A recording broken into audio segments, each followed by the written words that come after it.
Indépendance totale. 7h, 10h sur Radio Courtoisie, ligne droite, Corentin Périni.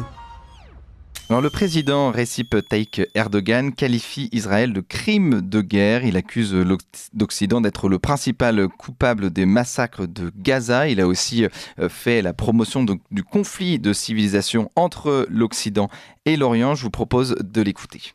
Je parle de l'Occident. L'Occident a la plus grande responsabilité dans le massacre de Gaza. L'Occident, je m'adresse à vous. Voulez-vous reprendre le combat entre la croix et le croissant ? Si vous faites un tel effort, sachez que les Turcs ne sont pas morts. Ce peuple est debout et avec la même détermination. Voilà, reprendre le combat entre la croix et le croissant. On va en parler. Nous sommes ce matin avec Amir Aslani, maître Amir Aslani. Bonjour. Alors, on ne vous entend pas tout de suite. Je rappelle qu'on va parler donc de Recep Tayyip Erdogan, donc le président de la Turquie qui n'a jamais été aussi loin de faire partie de l'Union européenne, à tel point qu'il est donc en conflit entre l'Occident aujourd'hui. On essaye d'avoir Maître Ardavan Amir Aslani. Bonjour à vous. Bonjour monsieur. Oui, bonjour. Alors je rappelle, vous êtes avocat, essayiste, analyste des enjeux géostratégiques, politiques, économiques et religieux au Moyen-Orient. Vous êtes auteur de La République islamique d'Iran en crise systémique aux éditions L'Harmattan, Le siècle des défis aux éditions L'Archipel, ou encore Arabie Saoudite de l'influence à la décadence, toujours chez L'Archipel. Alors je voulais revenir sur Erdogan. Vous êtes un spécialiste de la Turquie, le retour du croissant et de la croix. Vous pensez que c'est un retour aujourd'hui d'une guerre de civilisation prophétisée par Samuel Huntington au début des années 2000, fin des années 90, début des années 2000. Vous venez de citer beaucoup de personnalités particulièrement difficiles à cerner, en partant de Samuel Huntington, ce professeur d'Harvard qui a lancé la notion de guerre de civilisation, et Erdogan, personnage emblématique s'il en est. Quand il parle, si vous voulez, du conflit entre la croix et le croissant, bien entendu, il essaye de positionner la Turquie dans le schéma historique des croisés, si vous voulez, le conflit entre l'Occident et l'Orient. Mais il n'y a rien de nouveau à ce niveau-là, parce que Erdogan, l'un des trois thèmes sur lesquels il a surfé pour obtenir sa réélection, était en particulier effectivement le rôle que le grand sultan de Turquie, de l'Empire ottoman, a joué en tant que calife du monde musulman. Donc ici, il s'octroie à lui-même et à la Turquie un rôle de défenseur de l'islam et de combattant pour les musulmans.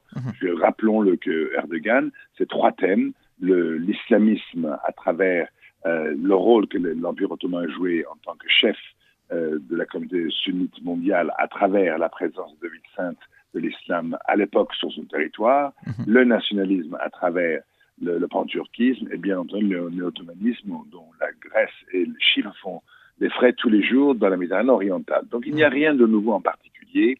Il s'agit, si vous voulez, de la lecture que font la plupart des pays musulmans de ce conflit, encouragé un peu par quelques voix en Occident qui essayent, si vous voulez, de regarder la question du conflit actuel entre Israël et le Hamas uniquement à travers le prisme civilisationnel, en faisant abstraction, si vous voulez, du rôle de la colonisation israélienne dans les territoires palestiniens. Oui, vous pensez donc que c'est un prétexte, c'est-à-dire que finalement Erdogan utilise donc cette attaque du Hamas contre Israël pour promouvoir un panturquisme, un expansionnisme national turc, donc pétri d'islam. C'est un retour de l'Empire ottoman finalement. Enfin, en tout cas, c'est ce qu'il a dans la tête. Absolument, absolument. Globalement, si vous regardez l'électorat turc qui a voté pour lui, on parle justement, si vous voulez, des classes moyennes, anciennement la paysannerie turque anatolienne, qui s'est enrichie sous le mandat d'Erdogan. Ce sont des personnes qui sont particulièrement attachées à l'islam, dont les femmes portent le foulard, et qui n'arrivent pas à appréhender l'avenir de la Turquie autrement que sous l'ombre de l'islam. Donc lui, il prêche pour un auditoire domestique qui trouve réconfort dans les dires d'Erdogan. Rappelons qu'Erdogan et le Hamas, si vous voulez, ils sont très proches d'un point de vue idéologique. Ils sont tous les deux des émanations du mouvement des frères musulmans. Voilà. D'ailleurs, c'est étonnant, mais il faut rappeler que le 7 octobre dernier, à l'issue de ce déferlement d'horreur sur Israël, le chef du Hamas se trouvait en Turquie. D'ailleurs, il voyage entre Istanbul et Doha au Qatar de manière régulière. Il a été invité à quitter le territoire de manière un peu rapide, effectivement, et on peut comprendre, mais le Hamas et la Turquie, c'est une relation de longue durée. Identité unique sur l'islam, point commun sur la philosophie des frères musulmans, et effectivement le contexte historique de combat entre l'Occident et l'Orient que vous avez soulevé vous-même. Oui, parce que donc il y a un grand lien avec les frères musulmans, donc Erdogan, et là-dessus, donc il est il n'est plus dans la lignée, il n'est plus affilié à son prédécesseur Mustafa Kemal. Là, on a célébré les 100 ans de la création de la République turque. Erdogan, c'est l'anti-Mustafa Kemal Atatürk. Il est exactement l'opposé. Mustafa Kemal, c'était quelqu'un qui voyait l'avenir de la Turquie à travers le modernisme et la modernité que l'Europe incarnait, qui voyait le monde à travers le prisme d'un mode de vie séculier, et qui aspirait à ramener la Turquie dans la modernité occidentale. Alors que Erdogan, c'est exactement le contraire. Il voit l'avenir de la Turquie à travers l'islam et à travers vers les jours fantasmés de la gloire de l'Empire ottoman. Donc vous avez le noir et le blanc entre ces deux personnages historiques. Oui, c'est ça. Et c'est ce retour du combat entre la croix et le croissant. Alors, c'est ce qui est assez drôle, entre guillemets, c'est que Erdogan continue à croire que l'Occident est encore chrétien. C'est finalement, aujourd'hui en Europe, on ne croit plus au combat entre civilisations. On pense, en tout cas, c'est plutôt la thèse de Fukuyama, c'est-à-dire que c'est la fin de la guerre avec les démocraties libérales. Et là, en tout cas, Erdogan remet ce conflit en tout cas de civilisation au cœur des débats géopolitique aujourd'hui. Bien sûr, il semble, comme vous l'avez rappelé, n'être au courant de cette déchristianisation qui touche l'Europe, mais ça ne change rien pour lui, parce que le christianisme, à ses yeux, est incarné par l'Occident, par l'Europe, par les États-Unis, par tous ceux qui partagent, si vous voulez, cette ère géographique. De toute façon, quand même, ce n'est pas le cas, lui, il prêche pour son histoire interne, qui est particulièrement formé à cette logique de voir le monde dans un schéma conflictuel entre l'Orient et l'Occident. Mais qu'est-ce qu'il y a de commun entre, si vous voulez, l'Inde, le Japon et la Turquie? Les trois se trouvent en Orient, et Dieu sait qu'il y a beaucoup de différences entre les trois. Voilà. Mais justement, en fait, je voulais revenir là-dessus, c'est que Erdogan, il se rêve en chef de file, finalement, de ce monde arabe. Donc, il utilise le conflit entre Israël et la Palestine, justement, pour pouvoir unifier ce monde arabe. Enfin, il rêve d'unifier ce monde arabe contre l'Occident, et plus particulièrement contre Israël, qui est l'avant-garde donc, de l'Occident en terre d'islam. Et vous pensez que c'est possible pour lui, c'est-à-dire que Erdogan symbolise ce nouveau calife, le nouveau calife du monde arabe contre l'Occident? Je ne sais pas s'il cherche à unir le monde arabe, mais il cherche en tout cas à dominer le monde arabe sunnite. Si vous regardez aujourd'hui, par exemple, ce qui donne l'aura d'un point de vue religieux à l'Arabie saoudite, c'est justement la présence sur son territoire des deux villes saintes de l'islam, Mecque et Médine. Et Erdogan se rappelle qu'il est pendant l'Empire ottoman, ces deux villes se trouvaient sur territoire ottoman depuis des siècles et des siècles. Alors il se dit qu'il a autant de légitimité qu'est l'Arabie saoudite pour revendiquer ce positionnement de chef de la communauté musulmane sunnite, face à l'Iran qui est chiite. Donc il joue cette carte-là, mais rappelons également que la Turquie vit, si vous voulez, dans le traumatisme d'une division territoriale de son pays, parce que Erdogan, d'ailleurs, c'est un fait incontestable historiquement, reproche justement au monde arabe l'éclatement de l'Empire ottoman, qui a commencé effectivement avec le mouvement de Lawrence d'Arabie en Arabie saoudite. Donc, il n'a pas une affection particulière pour le monde arabe, mais il aimerait revoir la Turquie en tant que chef, sponsor en tout cas, de la communauté sunnite. Et justement, donc, je voulais vous parler de rôle politique de la diaspora turque, maître Amir Aslani, parce que on sait très bien, donc il y a une grosse communauté turque en Europe, particulièrement en Allemagne, mais aussi en France, qui est donc abreuvée aussi des discours d'Erdogan, notamment grâce aux réseaux sociaux. Donc le discours notamment d'Erdogan qu'on a passé en début de cette interview montre bien à quel point il peut rassembler des foules. Et aujourd'hui, ce discours n'est pas concentré seulement en Turquie. Il parle aussi à toute une diaspora turque en plus qui vient donc des milieux plutôt pauvres de la Turquie, plutôt conservateurs, plutôt très religieux. Alors, quel est le rôle politique de cette diaspora turque en Occident, en Allemagne et puis aussi en France ? Vous voulez, cette diaspora à laquelle vous faites allusion, c'est justement les travailleurs immigrés turcs qui ont été ramenés en Europe par l'Allemagne notamment pendant les années glorieuses de l'expansion économique européenne, les années 60 et 70.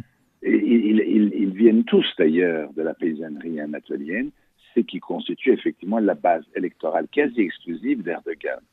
Et effectivement, quand vous analysez les tendances au niveau de l'exercice du droit de vote par ces populations turques en Europe, vous voyez que globalement, à 80-85%, ils ont apporté leur concours à Erdogan. Pourquoi ? Parce qu'ils s'identifient dans le discours nationaliste, dans le discours islamique d'Erdogan. Et ils essayent de retrouver, si vous voulez, dans la personne d'Erdogan, un schéma de gloire pour un peu réduire leur frustration de minorités ethniques et religieuses en Europe.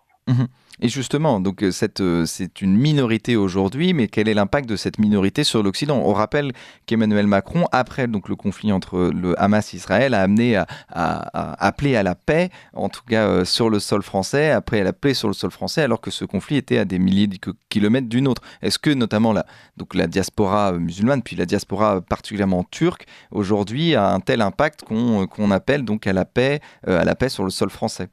Je ne pense pas que ça se limite uniquement à la diaspora turque. Globalement, je crois que c'est à quoi Emmanuel Macron faisait référence, c'est justement la présence sur le territoire européen des musulmans en général.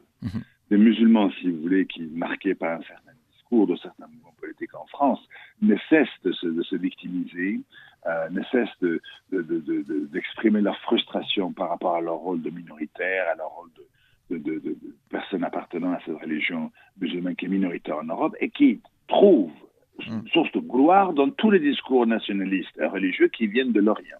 Alors aujourd'hui, c'est la Turquie, hier c'était d'autres dirigeants, mais ils essayent de compenser si vous voulez, leur frustration quotidienne par la gloire qu'ils perçoivent dans le discours nationaliste d'Erdogan aujourd'hui. Donc c'est pas limité aux Turcs en général, c'est à toute cette population musulmane qui voit la situation dans le conflit israélo-palestinien et qui globalement lie cette histoire-là, non pas à travers l'histoire d'un retour, si vous voulez, du peuple juif dans la région, mais à travers justement la continuité dans l'humiliation du monde musulman de par les Occidentaux, parce que globalement, ils voient, si vous voulez, la population israélienne comme étant une population venue de l'Occident, globalement. Oui, et puis en plus, on peut même aller plus loin, donc même les croisades sont encore un traumatisme, en tout cas en Orient pour certains. Moi, je voulais finir avec vous, Amir Aslani, sur justement la Turquie et l'Europe. Ça n'a jamais l'air, enfin, en tout cas, la Turquie n'a jamais été aussi éloignée de pouvoir venir en Europe, de pouvoir intégrer l'Europe aujourd'hui. Non, absolument. Je crois que c'est incontestable que ça fait maintenant plus de 20 ans. D'ailleurs, globalement, cette période de 20 ans correspond à l'arrivée au pouvoir d'Erdogan. La question de l'intégration de la Turquie au sein de l'Europe ne se pose plus. Il n'y a pas de commission de réflexion, il n'y a rien, globalement. Mais la question ne se pose plus, mais c'est même plus un désir même d'Erdogan ou toujours ? Non, il n'a pas envie, il a envie, si vous voulez, de faire un retour sur l'Orient, sur la racine altaïque de la Turquie, vers l'Asie centrale. D'ailleurs, on le voit. Elle est quand même assez pragmatique parce que c'est Israël qu'il ne cesse de critiquer depuis l'affaire du 7 octobre dernier. C'est l'Israël avec lequel il est allié dans le conflit qui oppose l'Azerbaïdjan au premier pays chrétien de la région, l'Arménie. Oui, tout à fait. Ce sont les deux pays qui ont apporté leur concours permettant la victoire de l'Azerbaïdjan sur Yerevan. Merci beaucoup, Maître Ardavan Amir Aslani. Évidemment, on reviendra vers vous pour parler de cette actualité turque. Merci à vous. Je rappelle le titre. Merci de m'avoir invité. Mais je vous en prie, je rappelle le titre de votre livre, La République islamique d'Iran, économique et religieux, en crise systémique, aux éditions L'Harmattan. J'ai contribué à un chapitre à ce livre-là, les autres, je les ai écrits seuls. Voilà, le siècle des défis aux éditions L'Archipel et Arabie Saoudite de l'influence à la décadence, toujours chez L'Archipel, et puis un livre consacré à Erdogan aux éditions L'Archipel. Merci à vous.